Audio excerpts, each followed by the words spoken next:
Good afternoon. Thank you all who are joining in for joining us. Thank you to my panelists who are here. I want to say thank you to whoever joins in on our live stream Facebook page.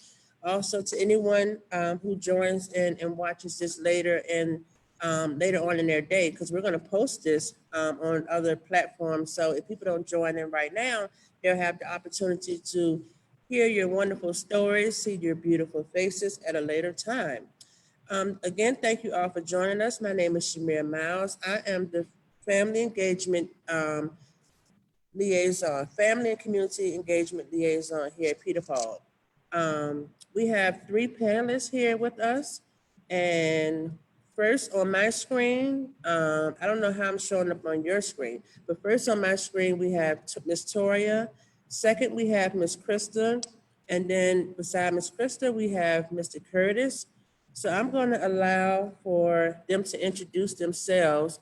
But first, if you guys are okay, I'm going to do some a little announcement as far as like some update, some housekeeping things, if that's okay with you guys.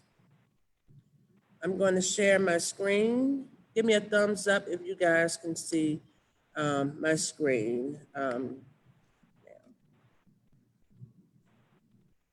Thumbs up. All right, our technology is well today. So a bit about Peter Paul. Our mission is to support the neighbors of the East End and educate its students, equipping them to serve as positive contributors to their families, community, and the society. Our purpose is threefold: educate the child, engage the family, and empower the community. Why are we here? To bridge individuals, organizations, and communities to build connections while engaging in topical conversations designed to move us collectively from awareness into action. We have 3 village agreements here. We want to honor all voices. We want to honor your experience. And we also want to honor the purity of the motive. This week, our conversation is going to focus on the historical strength. Each week, we focus on a strength, whether it was physical, educational, and economics. And this week, we're here to talk about the historical strength with the focus on the history of the East End and Peter Paul. Today, again, our panelists are Ms. Toria Edmonds Howe, Mr. Curtis Lee, and Ms. Krista Coleman. And without further ado, I'm going to let you guys elaborate on who you are. And we're going to start with Ms. Toria, then go into Ms. Krista, and then Mr. Curtis. You'll be following Ms. Krista. Well, good afternoon, everyone. I just want to thank the Peter Paul team for inviting me to join in on this conversation today. My name is Toria Edmonds Howe. I'm a lifelong resident of Church Hill, 31 years at this point in time, grew up in Church Hill, have continued to live in Church Hill as an adult. I am a former educator. I currently work in corporate social responsibility, specifically focusing on supporting small businesses. So really exciting point in time as we think about what this moment has called on us to do and the ways it's called on us to shift how we, support businesses. Question related to one thing that I'm proud about in living in this community. I think it's just kind of the family history for myself that's present in the Church Hill community. As far back as I can trace, my family on my mother's side has been in Church Hill. And so that's just something that I'm really proud of. And thinking about, a lot of the gentrification that's taking place in our community currently, being able to still live in the community in which my mother, my grandparents, my great-grandparents grew up in means a lot to me and makes me proud. Beautiful, beautiful. It's good to hear. Ms. Krista? Good afternoon, everybody, and thanks again, Peter Paul, for allowing me to have this honor today to join everybody. It's a pleasure to be here. As it says in my intro, I am the proud daughter of John Coleman, the founder of Peter Paul.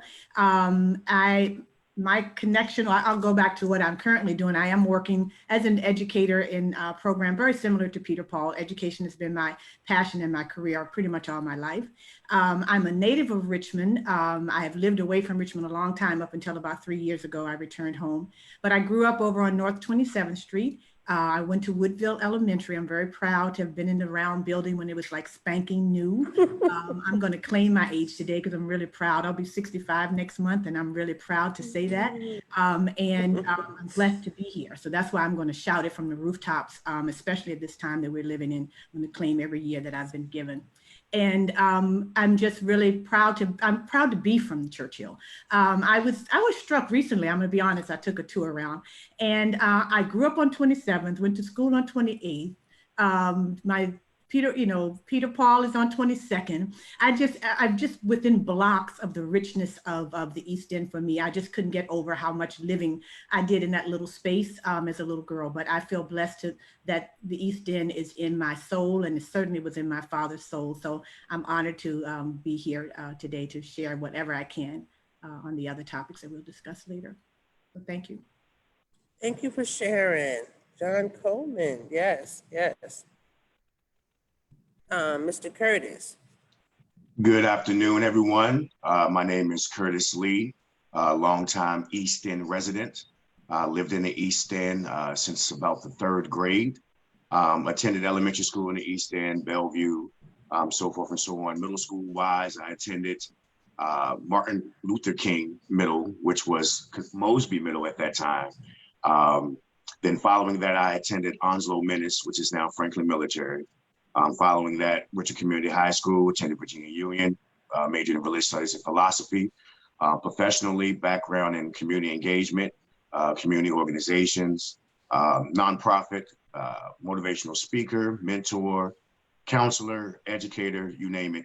Any type of service giving or service that I could provide, to the residents of the East End, my community, I'm putting that hat on.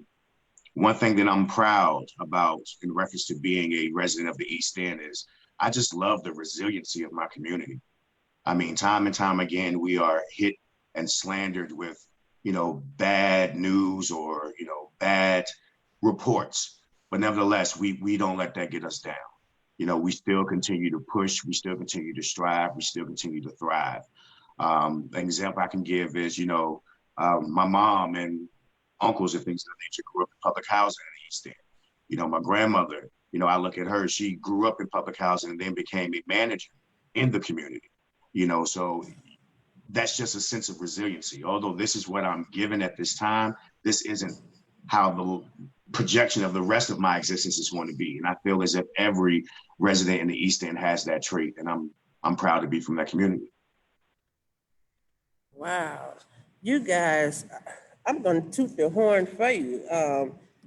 Just that quick, you said some amazing connections, beautiful connections that you have to the East End. I mean, talking about history, legacy, and I'm going to say weight on your shoulders to kind of live up or take on or just follow the footsteps of the greatness that has come before you. Gosh, I can only hope that I'm leaving some of those footprints for my sons. But I'm following in you guys' footsteps, and I'm following in your parents' footsteps, and your grandparents' footsteps. So thank you for sharing that, and thank you for allowing us to be in this journey with you, to continue to live out each one of your family's legacies here in the East End. Thank you. Thank you. Okay. My first question is, and I want this to be just like a kitchen, living room, table talk conversation. I don't want it to feel so interviewee, and I don't have a microphone to pass over to you guys. So you can just jump into the question as you feel it may apply to you, if that's okay. As you think back over your time here in the East End, what would you say makes this community so unique and special.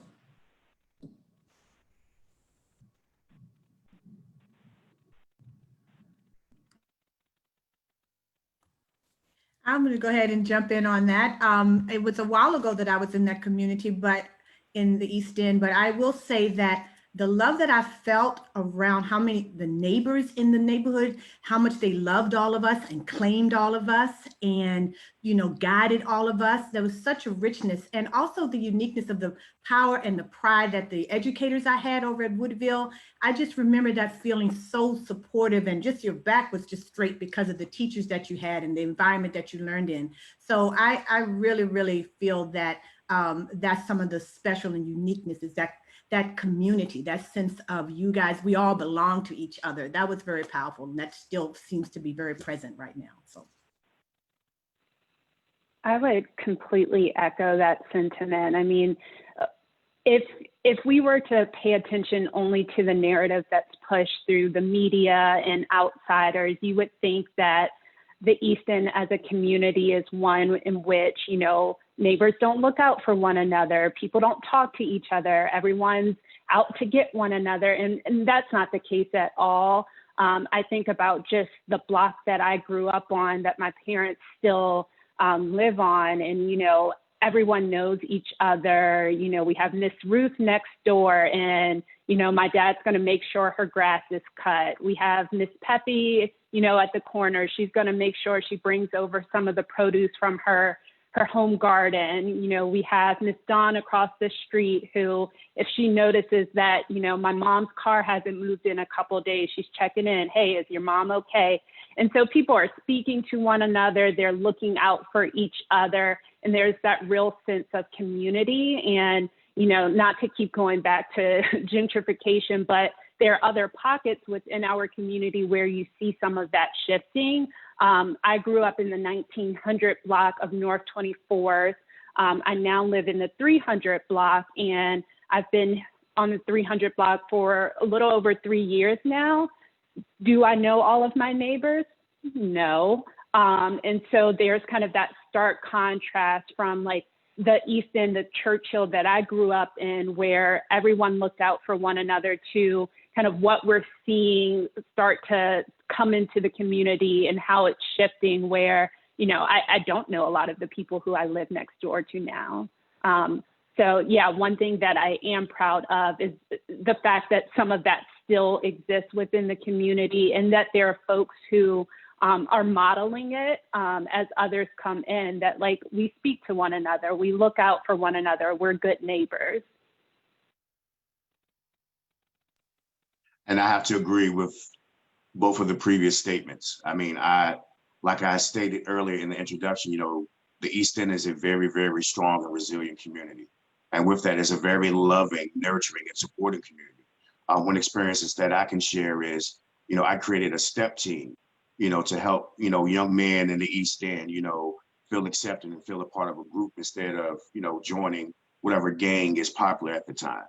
And to see the support from the community. I mean, everyone from the grandma on the porch to, the guy that just, stands on the basketball court all day. I mean, just to come together and support these young men and support this mission, that just, blew my mind, and it just reminded me that, this is a community of love. This is a community of support and nurturing. And I think that's why everybody's trying to move over here now. Because when you drive through the neighborhood, you see it, you feel it, you hear it in the music, you see it in the gatherings, So, I mean, I may be alluding to, something later on in conversation or discussion, but I kind of feel as if East End, out of all the other communities in the city, we are the most connected to our roots, to our culture as a people, to our history. So it's kind of like that, looking out for the neighbor next door, or making sure, your neighbor's child gets into the house, saying good morning, saying goodbye, so forth and so on. I think that we exemplify that the most in the East End. And yeah, that's my spiel. But yeah, I just wanted to support the other two statements, because I echo those as well. Wow, that was beautiful. I mean, you guys, you can walk away right now and people would think the East End is the best place in all of Virginia. to reside and raise a family based on the things that you shared. And I agree with the family vibe. I'm from New Jersey, but when I came into the East End, it felt like I was born here or made to be here, just absorbed in the community. Family that wasn't blood became family. People would look after you after school. Your teacher may have lived a couple blocks over. Peter Paul has been here all of my life and all of my existence in the East End. And it's just a pillar of a place where you know you can not only go to get out of the rain when I was a kid, to be safe when I was a teenager, to get resources as I became a parent, and to know that this place still exists. Just like some of the families that exist in the East End, their grandparents, their aunts, their uncles. And like Curtis said, you know, as people drive by, you see that. Some people may think it's just congregating of people, but that's sharing of resources. We know what that is. We know what that's modeling. That's not naughty behavior. You know, that's the coffee shop. That's the Panera Bread on 25th Street. You know, whether you want to get your car fixed, your hair done, or hear the word on the street, you go to 25th Street and you'll get all of that. But to some of what you guys, someone said about if you don't live here, you might just get a little blurb about some of the negative things that happen here. But we want to help change the narrative of our community. Thank you. Shamir, if I could real quick, you know, I just want to give a disclaimer because I think that sometimes when we talk about the East End, we forget about Fulton. So I just want to say that like everything that I'm saying with East End, I'm talking from Fulton all the way up to Churchill, even to like the little back end part that's cut off. I mean, so the East End collectively, you know, we you know, exhibit, you know, what we're discussing. Absolutely, Curtis. Thank you for acknowledging that, because when we look at maps and things that represent today, we all have all these different communities. You have Union Hill, you have Churchill North, you have Churchill East, you have, and at one time when I was a kid, again, it was all Churchill. We knew the only distinguish was which hill you went up from Fulton. That was the only distinguish of Churchill, was which hill you went up to, resulted in what you were going to do for the day. If you guys know exactly what I'm talking about. But for some of our neighbors, it's all Churchill. But we have these individual lines that have came in and defined how we talk about our community, north, south, east, west. And it's all one beautiful community. Thank you for pointing that out, Curtis. The Fulton is a part of the East End as a whole. Thank you. Can you share a story or a time where you were able to, thinking of people coming into our community and even the narratives that we put out, can you think of can you share a story or a time when you were able to partner with the community leader or a community member to promote or start a positive change? I'll jump in. So when I graduated from undergrad, so I guess I was about 22 years old, I was trying to find employment. So out on the web, looking to see who wanted to hire someone with an African American Studies and English degree, and connected with the career services at the university I attended, University of Virginia, and learned about a program, the National College Advising Corps, which the national nonprofit that places recent college graduates in high needs high schools to serve as full-time college advisors. So the roles and responsibilities of a college advisor is to help guide young people from that high school through kind of the college application process, all the way to actually matriculating to a 2 or 4 year university. And so during this research, I came across, one pager that had a picture of Armstrong High School. And I was like, Armstrong High School, like how are they connected? And so I started to do some more research and learned that Armstrong was one of the sites for the National College Advising Corps. So every 2 years, UVA would send an advisor to serve 2 years full-time as a college advisor, working alongside the staff at Armstrong. And so in that moment of time, I was like, this is what I want to do. And part of that was rooted in the fact that I did not attend the schools in my community.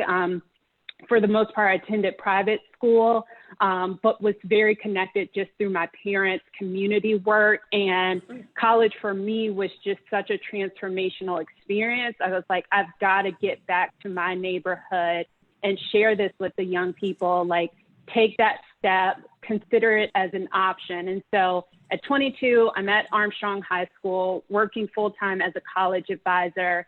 And when I think about a community member or community members that I partnered with, it truly was the young people who attended Armstrong High School. They taught me so much about the work that I was hired to do. I think, you know, at that point in time, the program had been operating at Armstrong for about 8 years, and they had seen some successes with, you know, increases in the percentage of kids applying to college, getting scholarships, all of that good stuff. But I think something about my connection to the community made me really want to get it right, like really do the work that I was hired to do. And the young people taught me how to do that. You know, it wasn't enough to just do a workshop. I had to think very critically and strategically about what workshop is going to connect with them. What does that structure need to look like? What does the timing need to look like? It wasn't enough to put together a pamphlet and send it home with them and hope that their parent read it. I had to build those relationships with parents, get to know them, understand their work schedule, what clicked for them. And so, you know, when I think about partnerships, I don't go to kind of who you may expect, the community leaders who often are put on, you know, the platforms, oftentimes rightfully so. But I think, you know, the young people in our community, I always say they have the answers, and they definitely had it when it came to my work. At the time, closing out my first year of service, we saw the highest percentage of kids matriculating to 2- and 4-year colleges from Armstrong High School of all the comprehensive high schools. So excluding Richmond Community and Open, Armstrong had that highest percentage at the time. And I don't connect that to just my doing. That was the young people teaching me how to do the work well. That's a story that I tell oftentimes because I think, you know, it's something we should all, as people who care about this community, keep at the forefront of our mind. How do we make sure that we look at the assets that exist in our community and help those who have the knowledge, who have the skills, who are rooted there in what we're trying to work on or solve, and let them be the lead? I'm going to follow Tori a little bit. Armstrong, another shout out for Armstrong here, but mine is more of what I witnessed. I have a lifelong friend who went to Armstrong, and he went to Peter Paul to ask about being able to use the facility for a reunion for an Armstrong event. And he hasn't left. And I don't know exactly when he went there to ask that question, but he has not left. He has had that reunion has taken place, but he has stayed there to offer his skills in so many ways to the children of the Peter Paul Center, whether it's gardening, whether it's teaching them life lessons, whether it's cutting the grass.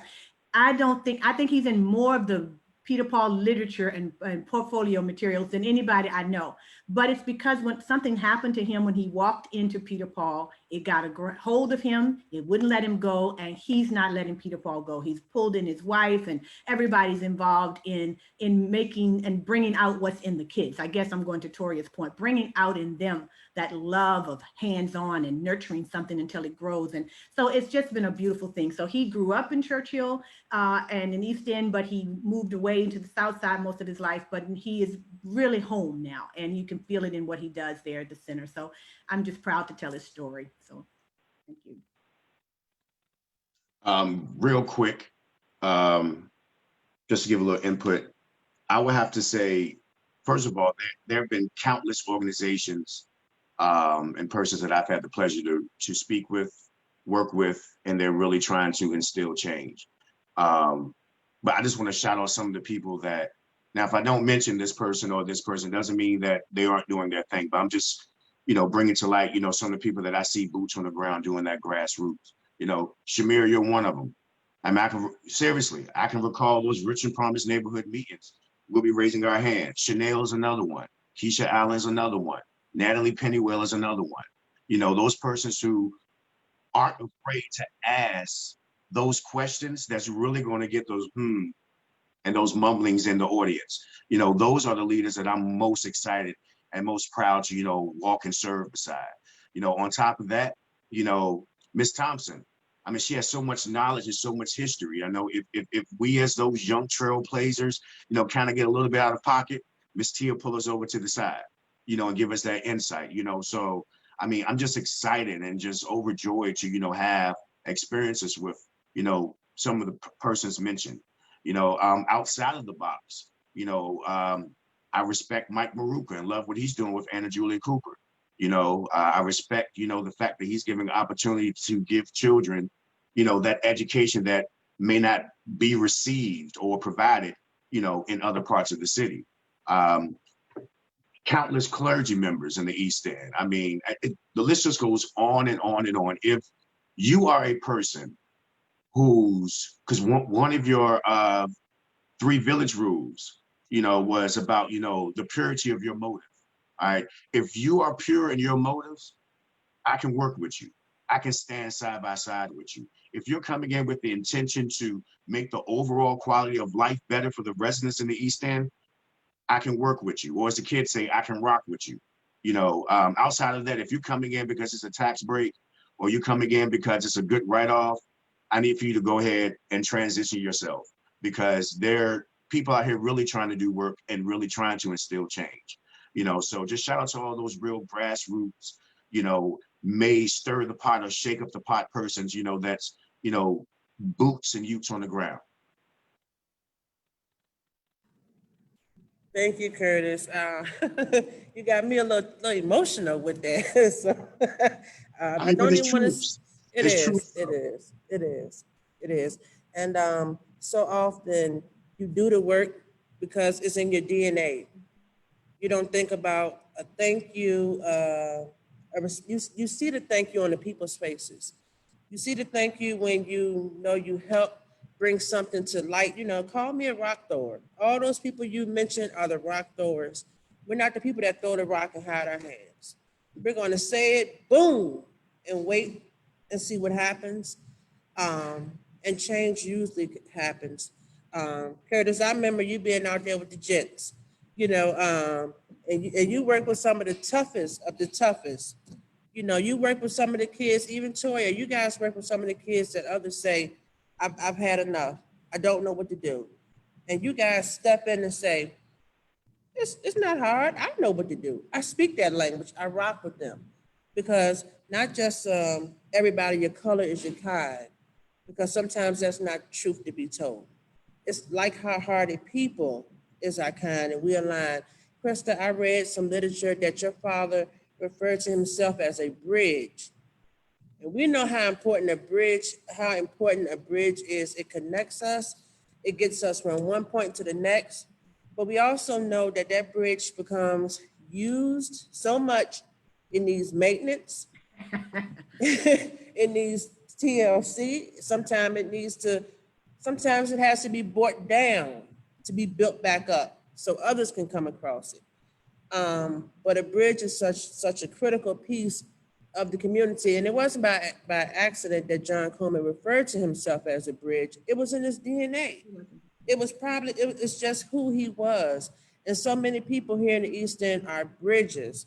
And they need that encouragement that even if you got to tear that bridge down, it still serves a point when it's built back up. Thank you. God, y'all, I'm glad I don't wear makeup, Curtis, because I'd have had all my face on my shirt minutes ago. I had to start fanning and make sure nothing was running here.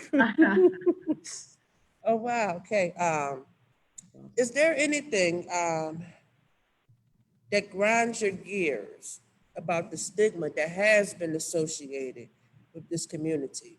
And if you have something that grinds your gears, I want to shift it to positivity and think about what opportunity do we have to teach others about the true value and strength. To me, what grinds my gear is, I think Curtis is, and probably Toria has references too, is that vision of lack for this community, that vision of lack. And I think the immediate mind I go to is every time I drive through or I have the pleasure of being in the community for an event or for whatever purpose, I'm always thinking about the talent behind the door. The talents behind the door. In those homes are some of the most gifted and brilliant young people in the world.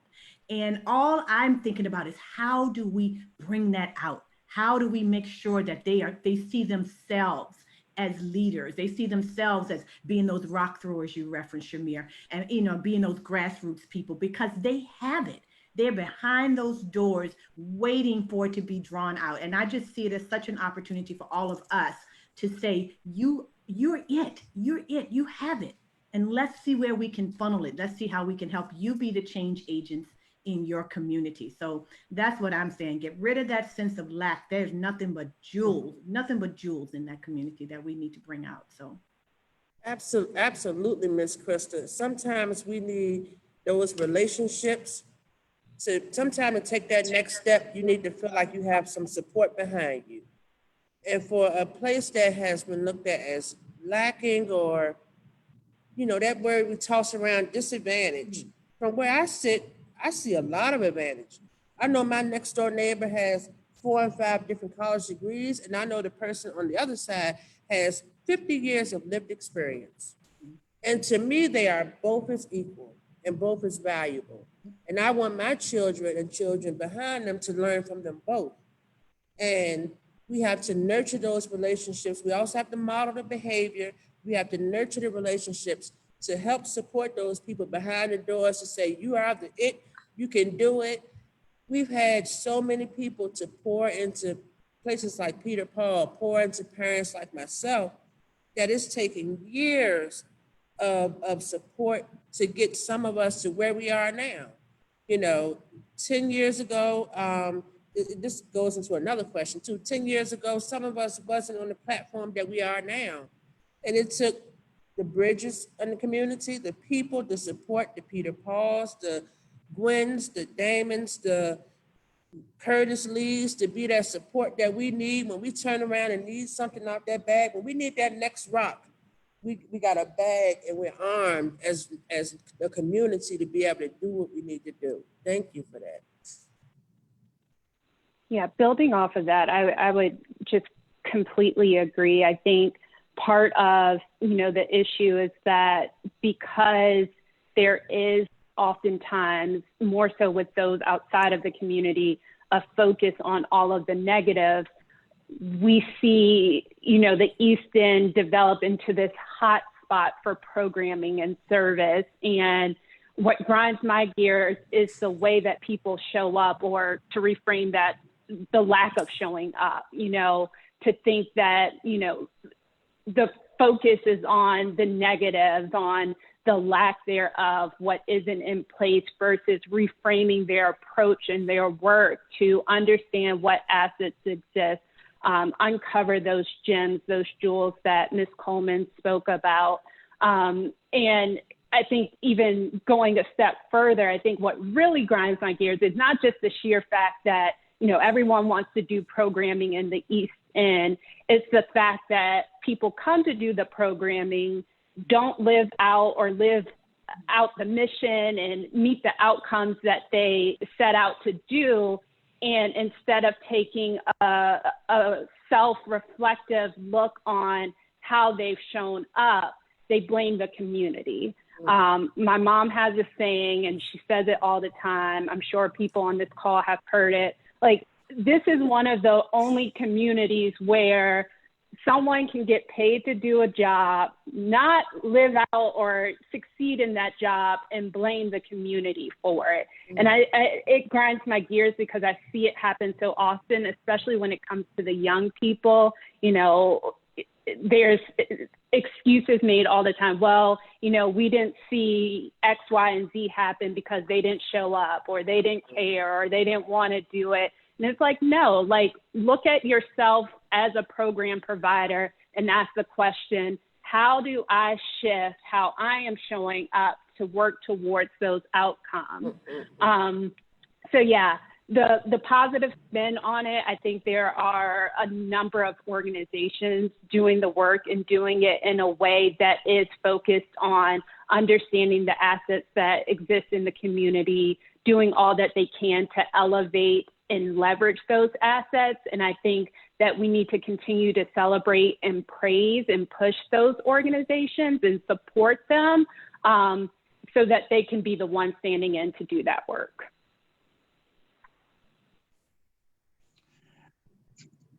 Ditto, ditto, echo, ditto, echo, 100%.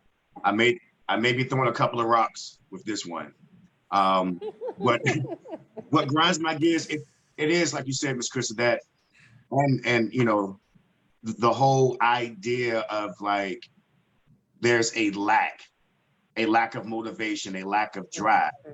I had the opportunity to speak to some students with the School of Business at VCU a couple of years ago. Took them on a trolley tour through the East End and showed them, you know, how life really is.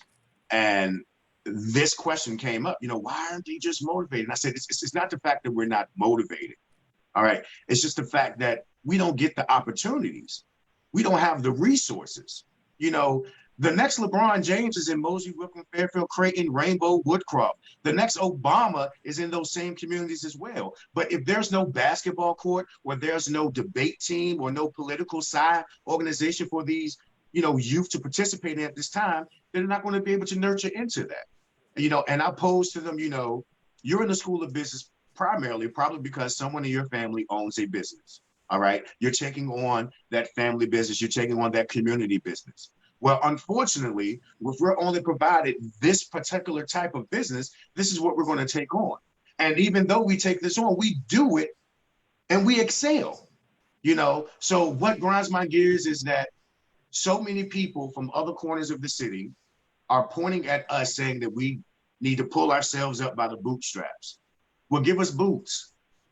Give us bootstraps, you know. So that's one thing that grinds my gears. Another thing is, and I'm gonna bring the positive spin on it. What grinds my gears is I'm beginning to see, and we alluded to this earlier, about how that sense of neighborhood is now becoming to change and diminish in the East End. I'm gonna take it a step further. What's grinding my gears is the segregation I'm beginning to see in the East End. I'm not a fan of it. I'm really not. If you want to move into the East End and come into our community, don't come in and push tofu to me. Come in and let's come to the table. You bring your tofu, I bring mine. I bring my culture, you bring yours. I bring my thoughts, your ideas, and we come together at the table and we build this new community. Don't try to bring your community in and kick mine out. And I'm not going to try to force my community on you. Let's come together and build it. And I don't see it. And it's really beginning to frustrate me. I sit in meetings and I hear people talk about the people who live down 9 Mile or 25th Street, but you're in walking distance. Why not you leave your house with your big blue door and come over here and talk to these folk, and vice versa? Make it a welcoming opportunity, a welcoming platform, instead of you standing at your porch pointing at me and I'm standing at my porch pointing at you. So on the positive spin of that is, I believe that, one, if we bring the community together, imagine how great our schools will become. Imagine we had Union Hill folk sending their kids to Woodville. Imagine how good our schools will become. And then with that, those resources will begin to develop. We can have an AAU Churchill basketball team, a Churchill debate club, an East End Chefs Club. We can have all of these things, but we need to come together. All right. And with that, people who are saying that we are lacking, you can finally realize, hey, they just ain't got the resource. The drive is there, the intellect is there, the ability is there. Let's give them the opportunity. You know, Shima, you said this one time, I'm sorry for ranting and blah, blah, blah. I'm just it's like a lot of our Fortune 500 companies could be led by members from the East End if you could get hired with a street PhD. If I can get hired off my life experiences, if I can get hired off of the times I wasn't given an opportunity, imagine what I could do. Not only do I have an intellectual arsenal, but I have an emotional arsenal. And I have a community arsenal as well. You know, so it's just like when we begin to tear down those things, I think that we could see the positivity in, you know, whatever someone may say is lacking, or whatever someone may say, well, I'm entitled, so forth and so on. We just need to come together. And that's my spiel. Sorry. No, spill on, spill, and so it pours into me, so it pours into the community, so it pours into the person that might watch this at 9 o'clock at night because they're strolling through Facebook and, oh, let me see what Peter Paul got going on. And that they hear these jewels, and that they understand, you know, that grinds my gears too, is the tell me about your barriers. Tell me about the needs. And then as a resident, I immediately go to the negative because that's what you ask. Tell me about the barriers. Tell me about your needs. Ask me if I was running late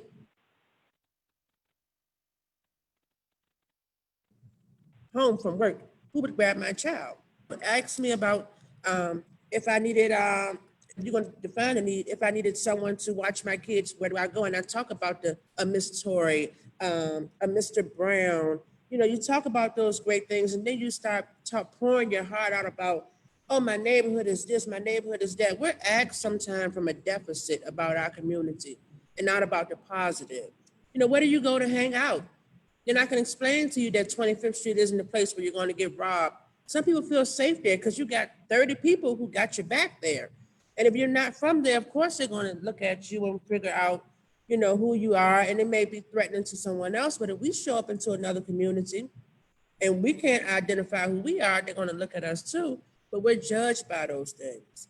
But we're working definitely to change the narrative of our community by talking from the asset base about how wonderful the neighborhood is. If it was that bad, we wouldn't have generations of people here. If it was that bad, no one stays in a bad situation willingly without devising a plan to get out. Even if your hands are tied, you figure out trying to how do I unloosen this to get my hands free at some point. But the proof is in the pudding, in the generations that are still here, that the East End must have something. And I remember a few years ago about I was one of them people, when I get my good check, I'm out. My next check, I'm out of the East End. And then I thought about it. I love this place. It's where I've called home. And truly, do I want to leave, or do I want to fight to stay here? And I figured out a way how to stay here. And I said, I couldn't just leave out on my own. Being forced out is something, but to leave out on my own and then get out and say, people forced me out, wouldn't have been true. I chose to leave out because of whatever the factors may be. And I may still choose to leave at some point, but I wanted to prove a point to myself that I can be a part of the change by even staying here and saying, I want to stay here. Thank you so much, guys. And thinking of the next 5 years, what do you think will continue to be the strength of the East End? And we've talked about gentrification and the change and the things that are going on. But what do you think the strength would be in this community projecting 5 years out?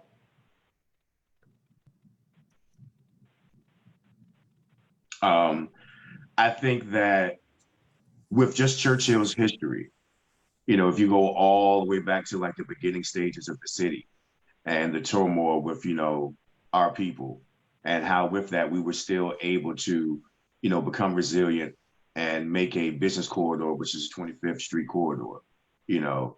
I think that if we tap back into that as a strength and realize that as a strength of ours, that we could, you know, continue to see Churchill grow, and the East End with that. And then also at the same time, I think that will possibly, you know, begin to tear down that whole narrative of Black, if I'm making sense. You know, I think that with the gentrification, if, as I was stating earlier, if we unite and come together and build that conversation, then I think that we could be, you know, the pilot community, you know, to show that, you know, polarized thinking isn't the way to go. You know, that you need to get out of your individual comfort zones. You need to switch your lanes and, you know, so you don't get, you know, hypnotized by your own thinking and your own way of living. Because the only way to grow is to continue to build on what you already have. You know, East End, we already have the resiliency, we have the creativity. You know, I think with the people moving in, you know, we just all got to connect. Because if we stand on one side and say this is that, and stand on this side and say this is that, 5 years from now, East End isn't going to have some of those great qualities that it's known to have. So I just think that if we continue to build upon the strengths of being resilient, being creative, being entrepreneurs, being supporters, being leaders, being grassroots workers, that, we can just continue to grow and become stronger.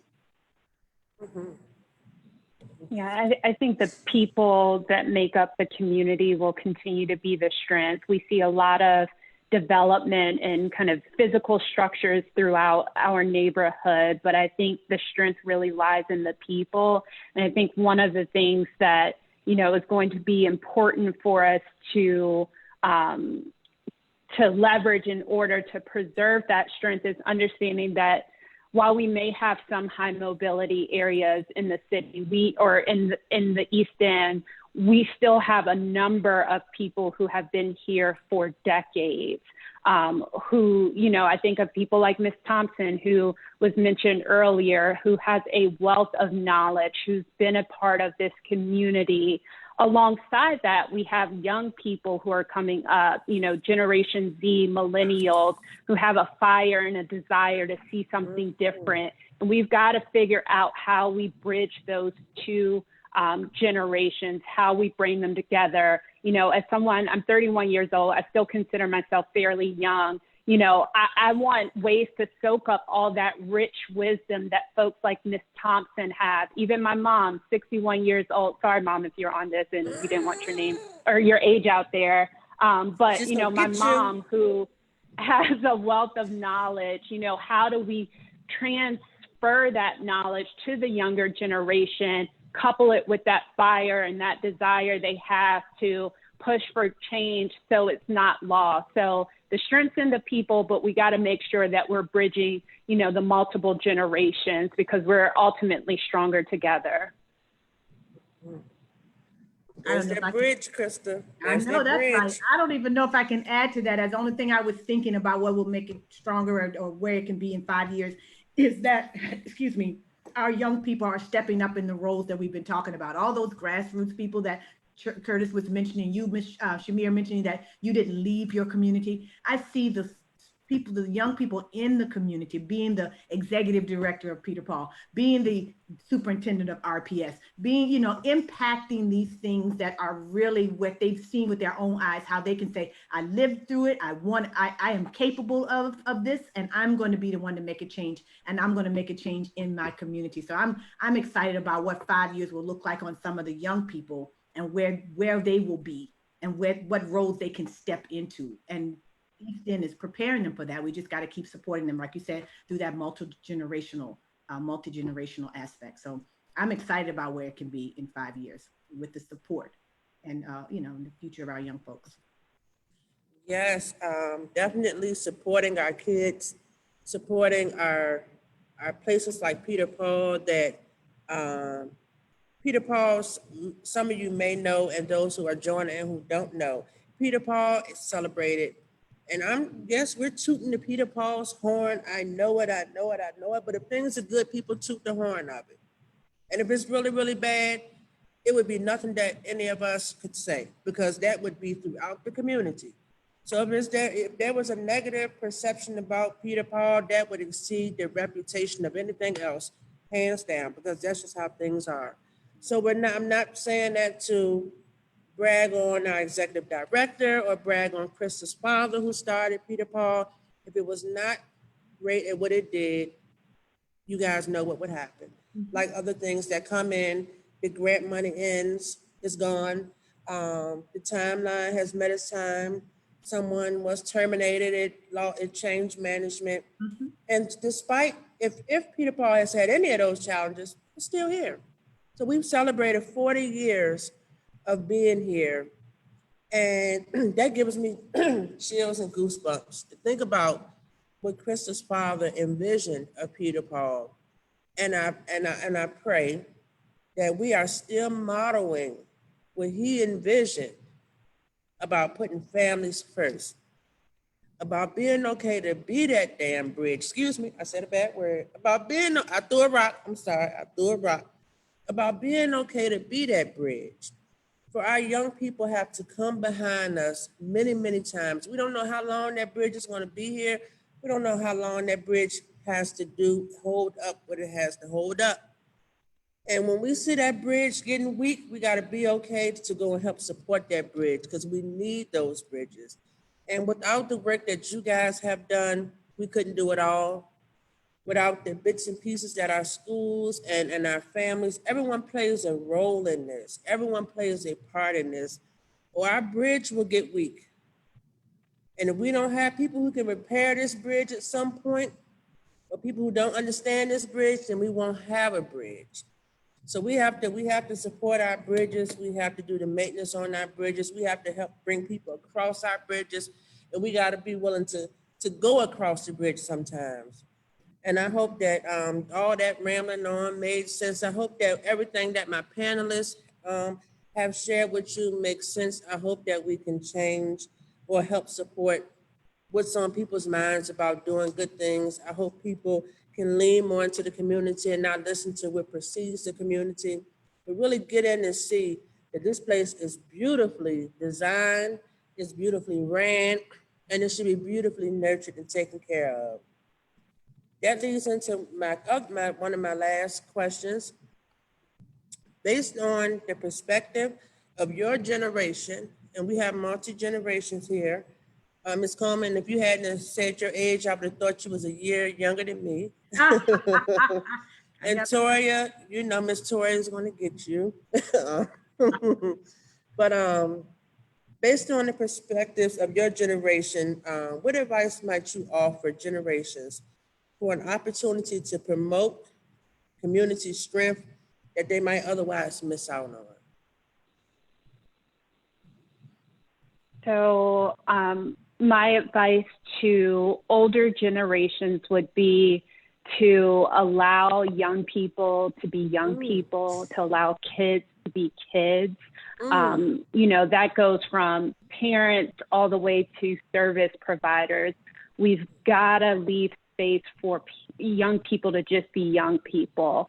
I've seen a lot in kind of the nonprofit space and a lot of my work where, you know, we program in a way that doesn't recognize that kids are kids. I've sat in on and facilitated, you know, a number of conversations with young people, and what I value about them is they're going to tell you what you need to hear. And some of the feedback is you all have to stop programming us to death. You know, give us opportunities to just be kids. And I think part of that is reframing some of what we talked about earlier. You know, there are assets. We don't need to come in and fix anyone. We need to remove the barriers that prevent people from thriving and living out their full potential. And I definitely think that holds true for our young people. So I would say to the older generations, allow kids to be kids. And I would say to the younger generations, demand that of the older generations. Do not be fearful to remind people that you're a young person and that you should be able to live, you know, your life as a young person. So that would be my 2 cents there, my advice. Toria, thank you for saying the first thing you said about you would speak to the older generation. Because in our generation, we were told, you don't question people older than you. You don't ask questions, you don't say things, you don't, what they said has been said and it's done. And however, if we really want our young people to speak up and be leaders, we can't wait until they're full adults and say, all right, now pony up, what are you gonna do? And we haven't given them the room to do that. It's a respectful way that you go about doing it. But we gotta train them on how you address others. And we're so quick to want to tell someone younger than us what to do. It's so quick, but if we don't want to listen ourselves or listen to someone younger than us tell us or check us or, you know, listen to what they have to say, then we don't leave space for that. I'm so excited for the younger people behind us because for some of those younger folks, it's always been a Black president. For some of them, they can't think about a time where that wasn't an option. All of us knew at a time where that was just something we might have even thought about way off as just never going to happen. We made jokes about it. But then we had it to happen, and some of our young people would never know a time where that was not an option. Let's not taint that. Let's support that so that they know that they could be the next great thing or the next something that didn't exist. Thank you for that, Tori. Anyone else want to answer that question? Um, Toria, I'm sorry. Toria, you got me on that one because I really am reflecting on that. I've worked with young people all my life, and I've always said that they've taught me more than I've taught them. I always know that because they keep questioning they question me. And I think it's fabulous. When I taught in the classroom, they questioned me. When I led a school, they questioned me. And I would drive home sometimes going, how did that 13-year-old ask me that question? I can't go to sleep tonight because it was a really good question. I remember I had a question book that I used to do just for probing, just to get them going. It was one question said, and I can never get this child's answer out of my mind. The question said, what is the best gift you can give someone? Mm. And this 12 or 13-year-old, I can't remember how old he was, he said a second chance. Oh. A second chance. I was through. You said your hands went up. I was through. I'm like, I don't need to teach you a thing. He said a second chance. And that has always been a guiding of how wise young people are. And so I think I would say to my own generation is keep learning from them because they're brilliant. Only thing in the way is, opportunity in a few years to, make some, get some experience. But on the other hand, what I would say to my younger folk, I used to have this mantra I put out. I used to say, a diploma in every hand and a passion in every heart. And I want for them to finish school, whether that's high school or college. And I want something in their heart that gives them fire, that says, I have got to go fix this. I have got to make it better. I've got to create it. I've got to do something, but something to be on fire about. But I'm all over school and passion. Combine those two things and the world is yours. And so those are my points there, multi-generational points. I love that. I love that. Generation, right on par with what was already mentioned. With the older gen, I would just love for you to teach us. I mean, my generation and the younger ones, don't give up on us because we may be more so in our phones, but nevertheless, just know that there is a population of my generation and younger who are looking to be filled with that history, to be looking to be filled with, stories of yesteryear. While preparing for the panel discussion, I was just looking at some YouTube videos or what have you, and PBS videos, and there's a wealth of individuals, who have been living in Churchill since like 1930, still own their property, bought their homes for $5,000. So I would love for you to have that conversation with me on how was it trying to purchase that home back in 1940 when laws were completely different than now at $5,000 or $6,000, because your insight can help me become a homeowner as well. And then with that, with my gen, when we get that knowledge from the older generation, we need to take it and run with it. And when I say run with it, I'm not meaning run away from our community.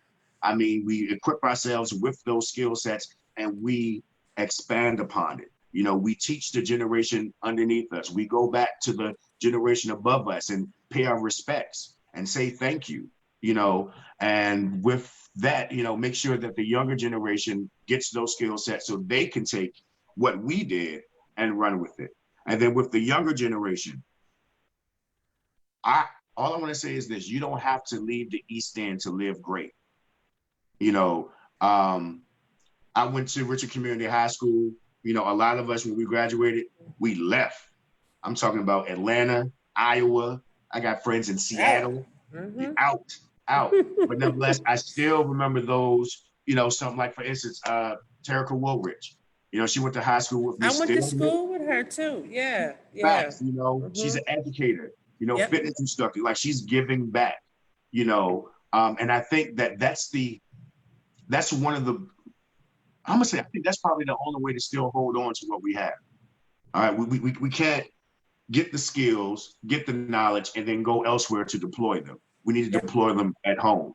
We need to deploy that in our neighborhood. We need to start buying businesses in our neighborhood, buying back the properties in our neighborhood, advocating for the schools in our neighborhood, advocating for those green spaces, so forth and so on, advocating for, that neighbor that may not have their voter rights. Well, we're going to work with you to get it done. And we're going to go, because this is how our school board needs to look. This is how, and that's how we can really get that change going. So to the younger generation, when you get the knowledge, the skill set, the education, the tools, the trade, don't leave elsewhere to deploy it home. Yes, sir, Curtis. Uh, Given that, if you leave, when you leave out, you take that information with you. We need that information poured back into our children so that they do the same, they do the same, they do the same. That was a great example. I can't express that enough. Sometimes you have to go out to get a few more tools on the tool belt, go shop for some more things. But then come on back and bring that. And it's so easy sometimes to think the grass is greener on the other side. But you could go see the grass over there, but come on back. And another great point you made was looking to the past and learning from it. If those people could purchase a house in a time where you had some deplorable things going on, and we're in a generation now where we're not where everything's not fixed. But if you look at some of the restrictions that they had that we don't have, it's like, well, right now should have a fleet of houses. It should be no way where I don't own a row or multi businesses in this community. If it could happen back then, if a person could sow one seed to have a community center that lives on, if I sow that seed right now of my own, what would it grow to in 40 years? Oh my gosh, what could it be in 40 years? And if we think about it collective, if we all water in this garden, no matter if it was one person or a few people, we all poured and watered into this garden, what would that legacy look like in 40 years? I can't say you guys have educated you. I can't say thank you enough. You guys have educated me in this short time, opened my eyes. I thought I knew a bits and pieces of you prior to, but now I want to know more from you guys. So I might ask you when this thing is over with, can we go have some coffee, or could we do a Zoom so I can learn more about you guys, because I'm more fascinated now with you than I ever was before. I appreciate you so much for your time. I'm sharing your words of wisdom, encouragement. And I can only hope and pray that someone listens to this and it lights a fire, or it puts the fire back there, or it's just more tools underneath their tool belt to continue to do the work that they're doing. I'm going to hush up now. If you guys have any words that you want to drop on us before we close out, feel free to do it. Feel free. I don't have anything to I say. just want to thank you all again. Just gratitude. Excuse me, Toria. Just gratitude. That's all. I feel it more immensely right now than ever. And so thank you. It's an honor to be on here with everyone who is on here, and to those who are watching or who will watch. Thank you for all that you're doing in the community as well. So it's been a real blessing. So thank you so much. Yes, thank you for the invitation. Thank you for creating the space and encouraging these conversations. So thank you again. Thank you very much for the invite. Peter Paul, keep on doing the good work and fighting a good fight. I mean, you are definitely a cornerstone in the community. Shamir, keep throwing those rocks. I just want to thank everyone who's doing that, like I say, grassroots work. To my fellow panelists, I thank you all for all the work that you all do. Continue to push, continue to strive. There's power in numbers. And I just appreciate the opportunity. Thank you all so very much. Thank you. Thank you again. Excuse me, I'm just getting a little dry. So I just want to say again, thank you. I want to thank my team, the family and community engagement team here at Peter Paul. They are awesome. We work together. I couldn't have made this happen without their support. I'm going to thank my executive director, Damon Jiggets. I also want to thank the staff of Peter Paul. In order to get the child, we have to have the family. In order to get the family, we have to have the community. The child goes home into a family, and that family goes into a community. So We have to think about it in those three folds: children, education, and our families. I also, just looking around in this gym and looking at Miss Krista, I tell you, I literally get goosebumps that I'm in, I'm in a dream and a vision of someone more than 40 years ago. A physical space has been here for 40 years, but I just get goosebumps thinking of that. But I also feel a obligation to do something great myself. How could you not sit in that space and say, okay, what can I do? I might just be me, but what I'm telling you guys, if we water the seeds of others, this is what happens. And hearing the stories of children who have come through the doors of Peter Paul and go off and do great things, and now they're teachers of Peter Paul, or they're volunteers of Peter Paul, or mentors of Peter Paul, champions of Peter Paul. That's what gives me the motivation to do what I need to do, is that we can create those spaces. Can't nobody tell us what we should or shouldn't be doing, but we just have to apply that attitude in the great ways, because a lot of people was told what they couldn't do. I'm sure somebody told John, you keep dreaming, it's not gonna happen. Keep looking, that money ain't gonna come. And he put those seeds down, and we here. Thank you guys so much. I want to thank my again, shout out for my team, Kim Sharika, who's working behind the scenes to make this all happen. I want to thank our community to help us keep the lights on around here. Thank you guys so much. Thank you.